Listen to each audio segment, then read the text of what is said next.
To be honest with you, I had a bit of a crisis this morning. Oh, no. Not like an existential crisis. Well, maybe a minor one. It was a financial one. Triggered by my bank statement. You know that feeling. You open the app, and it's not one big purchase. It's the death by 1,000 cuts. The dreaded subscription fatigue. Yeah. It is absolutely the defining economic mood of our era. It really is. And it's not just streaming services anymore. It's the smart stuff. The productivity tools? Yes. I realized I was paying $10 here, $20 there, $30 for some pro tier of an app I opened, once last Tuesday? Mm-hmm. And I felt this immense pressure like, if I don't pay for premium ChatGPT or the plus version of some notes app, then I'm somehow failing at my job. Like you're professionally negligent. Exactly. If I'm not subscribed to the cutting edge. That fear of missing out on efficiency. Mm-hmm. That's exactly what the software as a service industry runs on. It's a great business model for them. It is. But the source material we're looking at today offers a pretty radical counter-argument. It suggests cutting edge has become a marketing term, not a utility term. Okay. And the solution isn't some new flashy app with a wait list. It's actually a retreat to a humble tech giant that's been sitting in your browser the whole time. Google, which, let's be real, isn't the first name that pops into my head when I think cool indie productivity vibes. No, absolutely not. But that's the point. We're talking about a specific, almost philosophical reintegration of tools, Google Keep and Google Calendar, that creates a whole deep work ecosystem. And the best part? It costs $0. $0 is my favorite price point. Mine too. So the mission of this deep dive is to explore how to build this workspace that's free, integrates across every device you own, Apple, Windows, doesn't matter, and really centers around a shift from performance to introspection. So let's get into the weeds here. The source starts with this idea of a humbled ecosystem. Why humbled? Google seems like the opposite of humble. Right. But in this context, it refers to a product cycle. Years ago, if you remember, Google tried to put Keep Notes into the calendar. And honestly, it was bad. I vaguely remember that. It was messy. It was messy. It broke all the time. Users hated it. It just felt like clutter. So Google pulled back. They humbled themselves. They discontinued the bad version, fixed the back end, and have now reintroduced it. And it's better now because the old one felt like slapping a sticky note on a computer screen. It was just there, blocking the view. It's completely different. The source argues this isn't just a sidebar anymore. It's a fully integrated layer. It's stable, and it interacts with the timeline in a new way, which allows for what they call the daily page concept. The daily page. I like the sound of that. But practically, what is it? Because most of us use calendars for time blocking. 9 to 10 meeting, 10 to 11 deep work. It's like Tetris with your life. Right. And the source argues that standard time blocking is actually a trap. It's too rigid. Oh, for sure. If that 9 o'clock meeting goes long, your whole day just collapses. Your whole Tetris board is a mess, and you feel like a failure. The daily page uses a mixed reality approach. And the core idea here is not everything needs a time, but everything needs a place. Everything needs a place. Okay, unpack that for me. What does that look like on the screen? So picture your Google Calendar. You have your hard landscape, the meetings, the appointments. Those are locked in time. Can't move them. Exactly. But with this reintegrated Keep panel, you have a parallel track right next to the timeline. That's your daily page. It's a space to just dump project notes, random thoughts, checklists, journal entries. They sit visually on the day attached to Tuesday, but they aren't cluttering your time slots. So it's like having a messy desk, but the mess is magnetically attached to Tuesday, so I don't have to carry it over to Wednesday if I don't want to. Precisely. Yeah. It allows you to have your soft obligations right next to your hard obligations.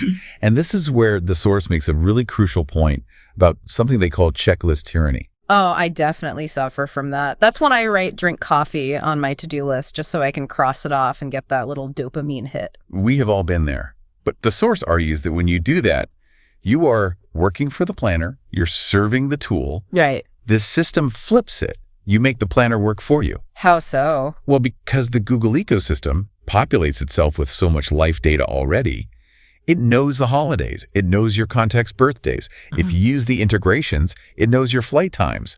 You don't have to manually enter mom's birthday to make the planner look full. You just accept what's actually happening. Exactly. You accept what's happening naturally rather than chasing these imaginary expectations or filling a list just to feel busy. That is surprisingly freeing. It's like The calendar handles the logistics of being alive, and that frees up the side panel, the keep notes, for the actual creative stuff. And that leads us right to the financial side of this. Yeah. Because if you're using this free ecosystem for your brain, what are you not using? The expensive stuff. This is where we get into the free AI stack. The source is really adamant about this dropping paid AI subscriptions because the free alternatives are now sufficient. It's a bold claim, but they back it up. They specifically talk about the pressure to pay for video guidance or creative assistance, the monthly fees for the high-end LLMs. Their whole argument is, why pay when Gemini is sitting right there? I think a lot of people just forget Gemini exists because it's just there. It's part of the furniture. It is. But for that Canvas assistance, drafting emails, summarizing docs, basic creative prompts, it's free and it's integrated. But, and this is interesting, the source gets really specific about a workflow involving another AI. They talk about Grok. Yeah, that part surprised me. Grok is the AI on X, right? The source calls it their favorite conversational AI for deep reasoning. Why Grok? They argue it has less filtering on reasoning tasks. It's less likely to give you a lecture or a canned safety response. You get a more raw, direct answer to a complex problem. But it's not a Google product, so how do you fit it into this whole Google Hub idea? All right, it feels like a square peg in a round hole. Yeah. But they describe this really clever pipeline. Let's say you use Grok for that heavy lifting of marketing strategy, some tricky code. Once you have the insight, you send the output to your Gmail. Okay, so now it's in my inbox. Right, but you don't leave it there. You take that email and you integrate it into Google Tasks. And because of the ecosystem we just talked about, where does that task show up? On the calendar. Boom, on the daily page. So you've taken high-level insight from an external AI, piped it through email, turned it into an actionable task, and visualized it on your timeline, all without a paid project management tool. That is actually really slick. It turns your inbox from a place where tasks go to die into a conveyor belt for your deep work. Exactly. And speaking of deep work, we have to talk about Notebook LM. The source is absolutely obsessed with this tool. I feel like everyone talks about Notebook LM for studying, upload a textbook and have it quiz you, but the source uses it differently. Very differently. They view it as a deep space. Not just for learning a topic, but for introspecting. They mentioned using it to understand yourself, and this part really stood out to me, analyzing parasocial relationships. Wait, unpack that. Parasocial relationships? Like with celebrities, how does an AI help with that? Not just celebrities, it's about your relationship with an audience or collaborators. If you're a creator or a freelancer, you have thousands of comments, emails, transcripts just sitting there. Right, digital dust. So the strategy is to dump all of that text into Notebook LM. You aren't studying history, you're studying you. You can ask the AI, what are the recurring themes in my audience's questions? Or how has my tone changed over the last 2 years? That is wild. It's like hiring a data analyst for your own personality. Or a therapist with a spreadsheet. It lets you see your professional relationships in a way you just can't by scrolling through comments. And again, this tool is currently free. I also noticed the source mention a multimedia hub, attaching art from Soro or music from Suno directly into this workspace. This goes right back to that daily page idea. If you're working on a creative project, you don't just want text, you want the vibe. You generate a character image, a theme song, and you pin those files directly to the character about it. Keep note on your calendar for that day. So when I sit down on Tuesday at 2 p.m. to write, I have my outline, but I also have the face of my character and the mood music right there. Exactly. A context-rich environment without needing 5 different tabs open. Okay, I have to play devil's advocate. This sounds great if you live your whole life in a Chrome browser, but I have an iPhone, a Windows PC at my office. I'm fragmented. Doesn't the system break down if I'm not all in on Google? That is the fragmentation trap most of us fall into. We think we have to choose a team. We do. But the source addresses this directly with the concept of operating system agnosticism.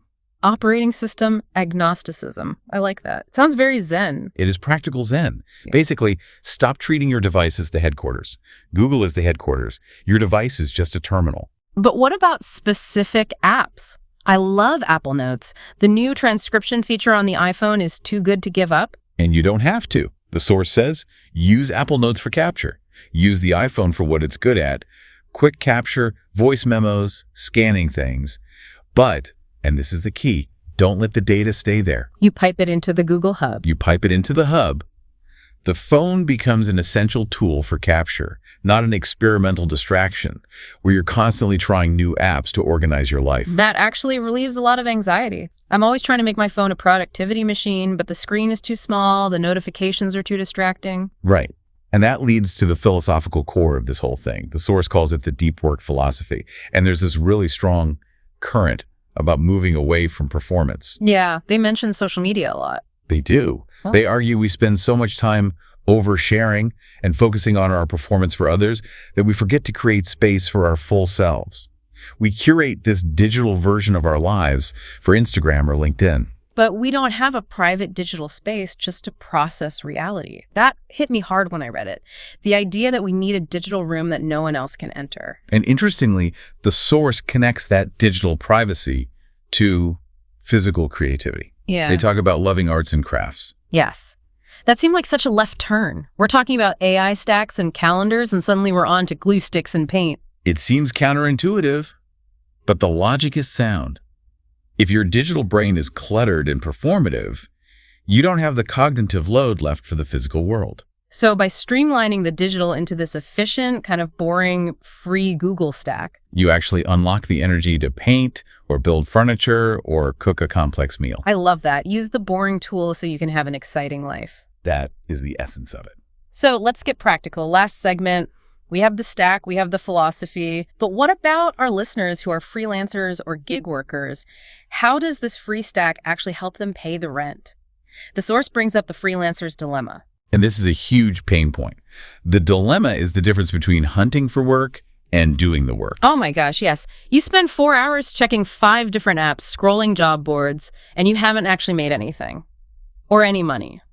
And the source points out that disorganization is a financial leak.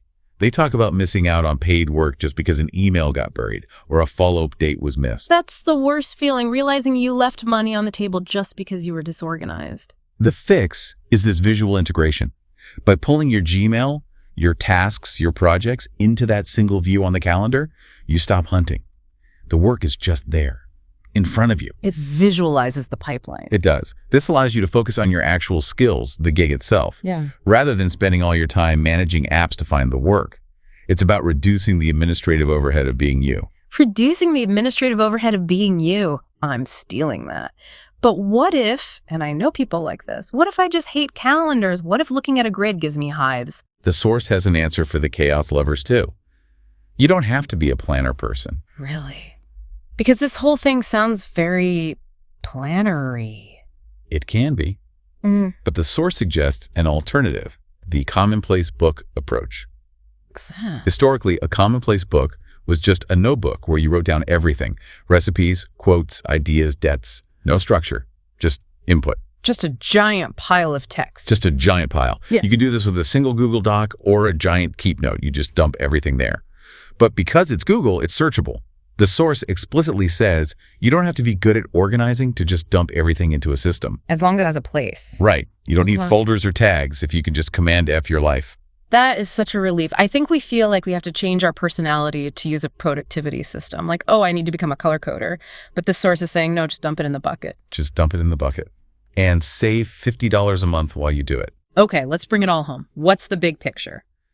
If we look at this whole stack calendar, keep the free AI pipeline, tasks, what are we really looking at? We are looking at a private deep work machine that costs $0. A machine that lets you take the money you were spending on subscriptions and, I don't know, buy art supplies, pay off debt. Exactly. The so what here is strategic.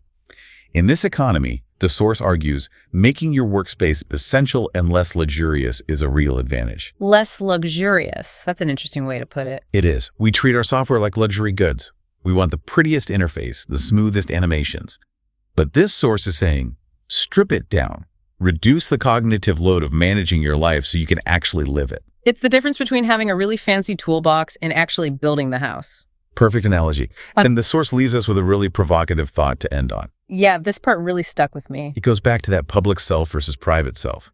We spend so much energy curating our digital lives for other people. We filter, we edit, we perform. We do. We want to look successful. But the source asks you to consider, what if you put that same energy into a digital space that was just for you? A space with no likes, no shares, no analytics. If your digital workspace was truly private, truly free, and truly yours, would you create differently? That's the question I want you to sit with today. Are you building a workspace to show off, or are you building a workspace to get things done? And are you paying a monthly subscription for the privilege of performing? Oof. Okay, on that note, I'm going to go cancel some free trials. Thanks for listening to this deep dive. Go check your bank statements, people. See you next time.